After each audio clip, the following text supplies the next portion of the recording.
bem? Eu sou o Ronaldo Vasconcelos, presidente da ONG Ponto Terra, e esta é a TV Ponto Terra, www.pontoterra.org.br, o programa Ecologia e Cidadania, sempre tratando de temas ambientais com suas correlações, por exemplo, com a questão do urbanismo, com a questão, por exemplo, das mudanças climáticas, mas o foco sempre em temas ambientais é a missão do programa Ecologia e Cidadania, que é um produto da TV Ponto Terra, que é um produto da ONG Ponto Terra. Aliás, a ONG Ponto Terra estará comemorando no dia 4 de abril 13 anos de existência. E você, nosso convidado, é nossa convidada para participar de um ciclo de palestras de manhã, de tarde e de noite, lá na Faculdade de Ciências Humanas, Auditório Fênix, da Universidade FUMEC, Rua Cobre 200. Faça a sua inscrição. pontoterra.org.br e no site da Ponto Terra você pode ver toda a programação, desde de manhã, de tarde, de noite, com autores, editores, escritores, programadores de rádio, de televisão, no foco da questão ambiental. Por exemplo, já está confirmada a presença do ex-secretário de Estado de Meio Ambiente do Estado de São Paulo, ex-deputado federal, Fábio Feldman, que vai conversar conosco pela manhã, no dia 4 de abril, no aniversário da Ponto Terra. Um dos nossos convidados para o dia 4 de abril, está conosco aqui hoje, no estúdio da TV Ponto Terra. Eu estou conversando com André Tenuta. Muito obrigado a você, André, por nos fazer essa visita aqui na Ponto Terra. Eu que agradeço o convite, Ronaldo. Na verdade, eu estava até assim, já esperando o dia que eu fosse convidado, porque seu programa tem sido muito bem feito e está se tornando uma referência. André, eu comentei rapidamente que você é físico de formação. Quando que foi a guinada do físico, do profissional André Tenuta, para essas questões urbanísticas, para as questões ambientais? Mesmo durante a minha trajetória como físico, profissional, trabalhando com física, a questão ambiental sempre me interessou, certo? Então eu sempre acompanhei os movimentos que nasciam e morriam ali no Vale do Aço, relativos à questão ambiental e questão cultural, certo? Quando eu me aposentei, continuei morando lá, mas aí houve uma guinada, meio que coincidência, né, que a gente passou a ter um problema urbanístico onde a gente morava. Na cidade de Ipatinga. Na cidade de Ipatinga. Esses problemas persistem até hoje. E ampliando o olhar, na verdade, a gente viu que esses problemas urbanísticos eram generalizados. Certo? E eles têm em Belo Horizonte, tem no Rio de Janeiro, tem em São Paulo e tem também nos distritos de Ouro Preto, de Diamantina. Ele é generalizado, não se restringe a uma cidade ou uma comunidade, eles são generalizados. E também a gente percebeu o seguinte, que muitas vezes o discurso ambiental não tinha sentido algum quando você chegava com esse discurso ambiental numa comunidade que era degenerada urbanisticamente. Às vezes você vai no lugar, faz uma palestra com todo entusiasmo, mas não fica uma marca ali, não fica uma definição.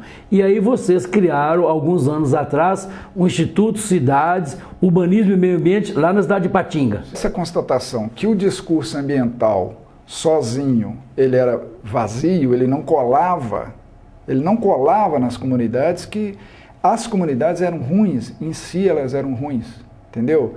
Que as pessoas moravam ali de forma descontente, não tinham orgulho por aquele lugar, entendeu? Que ele vinha degenerando, perdendo as características históricas, culturais, etc.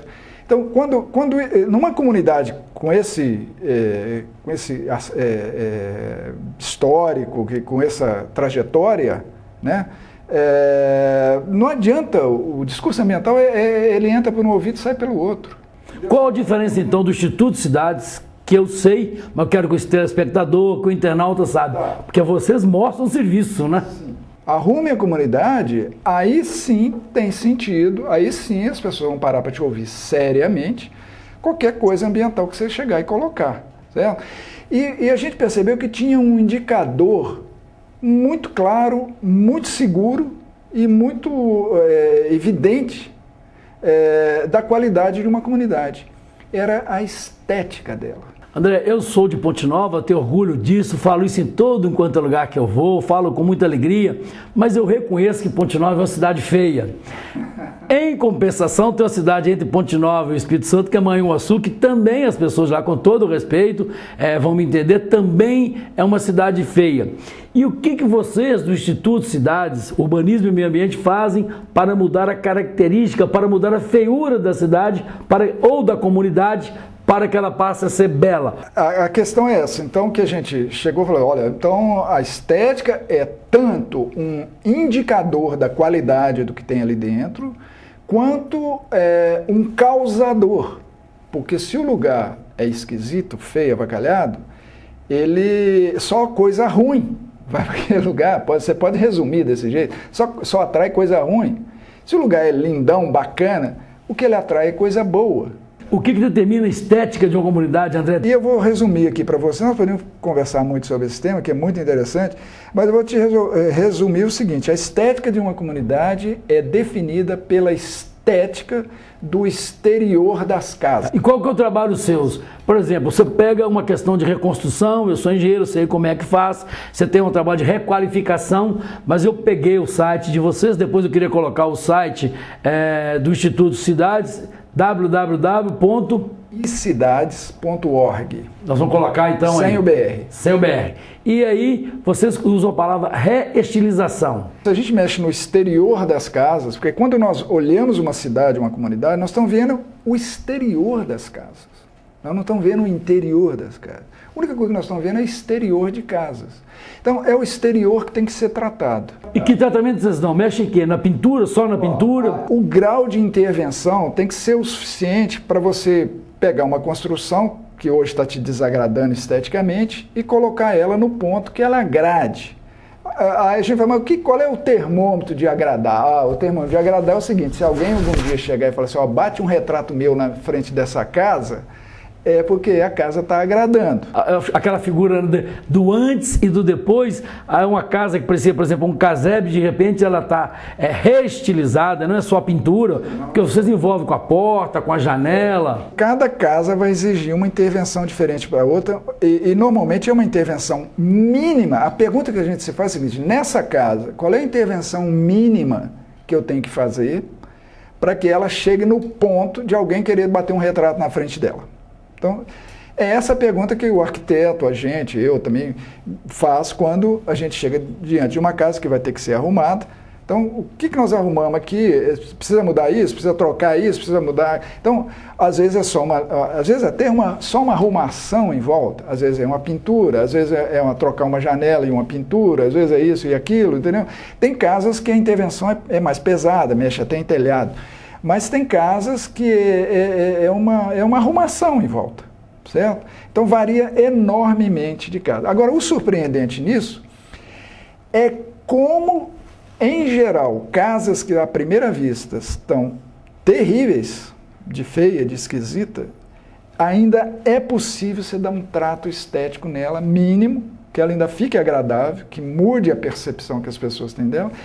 E mais surpreendente, como em geral é barato fazer isso. É factível essas quase que reestilização dessas casas de uma maneira geral? Na maioria das vezes, sim. É possível você pegar a casa. Eu te falo, por exemplo, se me derem na mão uma favela para dar uma reestilizada e colocar ela no ponto que ela agrade quem está olhando, certo?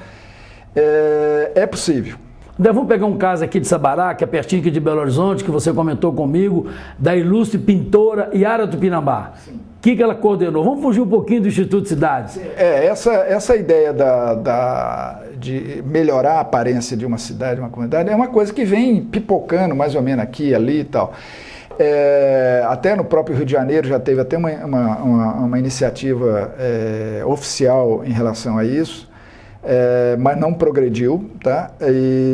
Mas teve várias iniciativas. Agora, frequentemente, as iniciativas, a maioria que eu tomei conhecimento, elas são muito, assim, parciais ao ponto de não ser uma intervenção, assim, que realmente convença, certo? Por exemplo, tem intervenções que se resumem a pintar, Ora, pintar é a última coisa a fazer se você já resolveu os outros detalhes que tem que ser resolvido para que aquilo fique agradável. Vocês do Instituto Cidades, nós da Ponto Terra e também a Fundação Israel Pinheiro éramos até o ano passado membros do CEDIF, que é o Conselho Estadual de Direitos Difusos, que tem uma participação efetiva do Estado de Minas Gerais e também do Ministério Público. O André Tenuta, de todos, era o que mais entendia do assunto, mais dedicava e que fez algumas mudanças lá.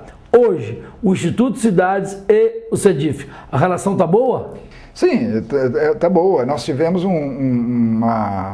algumas coisas que tiveram que ser aprimoradas no ano passado, relativos ao processo, o procedimento de escolha de projetos para receber recursos do fundo, que estavam muito ruins. Esse processo estava muito ruim, era muito dolorido, muito sofrido, muito burocrático, certo? Pesado para entidades pequenas, etc., dar conta daquela documentação toda que depois era perdida, não tinha sentido. Então, isso nós conseguimos reverter. Os outros membros do Conselho entenderam essa necessidade de simplificar esse processo, principalmente agora no início, onde nós estamos apenas discutindo ideias, né? Porque todo conselho que vai financiar alguma coisa, a primeira coisa que tem que discutir é em cima das ideias e não em cima de papel, certo? Porque nós estamos mutilando diversas propostas muito boas por conta de papel. Faltou uma assinatura, uma cópia da conta de luz da casa do prefeito. Ô, gente, aí você deixa de fazer um projeto maravilhoso, certo? Por conta disso. E, por outro lado, projetos horrorosos, só porque tinham arrumado toda aquela papelada, estavam lá de bacana. Essa melhoria da parte burocrática do CEDIF, que administra o Fundif, que é o Fundo de Direito Difuso, que tem recursos financeiros de diversos motivos, tá certo? Foi um trabalho muito forte do André Tenuta, que preside o Instituto Cidades, lá da cidade de Ipatinga, né? E eu queria dizer que às vezes eles exigem o DNA da avó do presidente da ONG, e é muito difícil nesse sentido. Eu dou razão ao André. Essa coisa então melhorou. Eu queria fazer, já que nós temos algumas ONGs que a gente entrevista aqui, que podem procurar o Fundif, que é o fundo que tem recursos financeiros do CEDIF, mas que se prepare para estar com a documentação certinha. As PCHs, pequenas centrais hidrelétricas. As PCHs, elas foram vendidas assim como uma grande solução, uma das grandes soluções energéticas brasileiras, mas elas têm um preço muito elevado, sabe, Ronaldo? Elas miram em cima de um dos bens estéticos naturais mais espetaculares, que são as cachoeiras, certo? Quando você instala uma PCH aproveitando uma queda d'água, você praticamente mata uma cachoeira que havia ali. E normalmente essas cachoeiras, pela sua estética, elas poderiam ser a redenção financeira de alguma comunidade que esteja por perto. No momento que você mata a cachoeira, acabou-se aquela possibilidade daquela cachoeira algum dia valer dinheiro para aquela comunidade, certo? Então, e as compensações com que essas empresas, o próprio FEAM, etc., vêm, já está compensando, são risíveis, risíveis. A única compensação pela perda estética da cachoeira teria que se dar na linha estética, de arrumação da estética daquela comunidade. Eu quero agradecer André Tenuta, presidente do Instituto Cidades, Urbanismo e Meio Ambiente. Lembraram do dia 4 de abril encontrar conosco lá no auditório Fênix da Universidade FUMEC, da Faculdade de Ciências Humanas, de manhã, de tarde e de noite, quando nós vamos comemorar os 13 anos da Ponto Terra, com o ciclo de palestras A Informação e o Meio Ambiente. Convido a você para se inscrever, pontoterra@pontoterra.org.br, e muito obrigado pela sua audiência e até o dia 4 de abril, lá no auditório Fênix da Faculdade de Ciências Humanas.